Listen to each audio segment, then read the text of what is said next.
আসসালামু আলাইকুম সম্মানিত ভিউয়ার্স। এই যে আমরা চলে আসলাম সাগানা বাউড়ে বাংলাদেশ পরিবহন ব্যুরো এবং নৌ পরিবহন অধিদপ্তরের যৌথ আয়োজনে সারা দেশব্যাপী 20 আগস্ট থেকে শুরু করে 29 আগস্ট পর্যন্ত চলবে নৌযান শুমারি। বাংলাদেশে এই প্রথমবারের মতো নৌযান শুমারি হচ্ছে।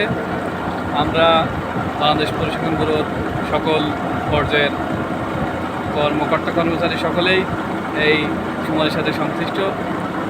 আমরা এই মুহূর্তে সাগান্না বাউড়ে, এটা ঝিনাইদহ সদর উপজেলার সাগান্না ইউনিয়নের সাগান্না গ্রাম। বাউড়ের আয়তন দেখলাম 126 একর। এই যে আমরা এখন বাউড়ে যে একটিমাত্র ইঞ্জিন চালিত নৌকা রয়েছে সেই নৌকায় আমরা ভ্রমণ করছি। তবে ইঞ্জিন বাদে প্রায় 16টি নৌকা রয়েছে। খুবই পড়ন্ত বিকেলে খুব একটা মনোরম পরিবেশে আমরা ঘুরতেছি। ঠিক আছে, বাউড়ের শেষ পর্যন্ত যাব। আমি আছি এবং জেনারেল অফিসার জনাব মোস্তাফিজুর রহমান রয়েছেন।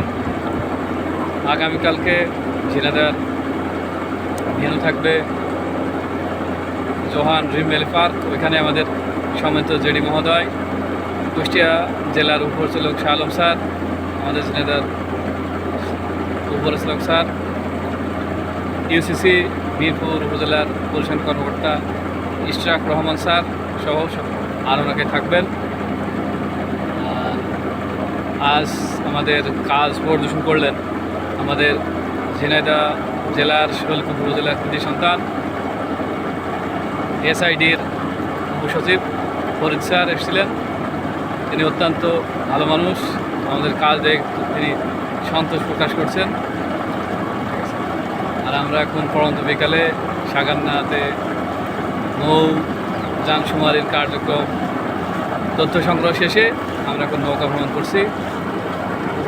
আমাদের সাথে নৌকা বিরাট ড্রাইভার ভাইরা আছে, চিন্তা করতেছে কি জানো মাছ ফেলে না হয় শুধু মানুষের রিয়ায় হয় না, নিরাপত্তা মাছের নিরাপদ আশ্রয় আবাসস্থল এবং মাছ ধরার ক্ষেত্রে মাছ বিল্ডিংয়ে থাকবে, মাছ ধরা যায় না, বাইরে মাছগুলো ধরে তাহলে একটু সেগুলো অনেক আছে। মাঝে মাঝে পাট জগতে আছে।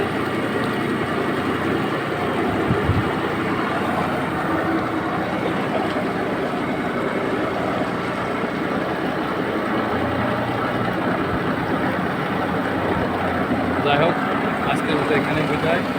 আমরা এখন পাড়ে আসছি, আলোচনা করে ঘুরবো।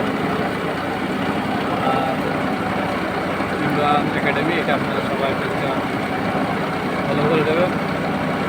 আগামী 6 তারিখ থেকে 6 সেপ্টেম্বর থেকে স্বাস্থ্য অধিদপ্তরের পরীক্ষা হবে, তার সাজেশন এবং ক্লাস নিয়মিত নেওয়া হবে। আপনারা ফলো দিয়ে ভালো থাকবেন। আর চাকরির বিভিন্ন বিষয়, বিভিন্ন দপ্তরের গরিব সমাজ, এগুলো তো আমরা আপডেট দেবো। সবাই ভালো থাকবেন। আল্লাহ হাফিজ।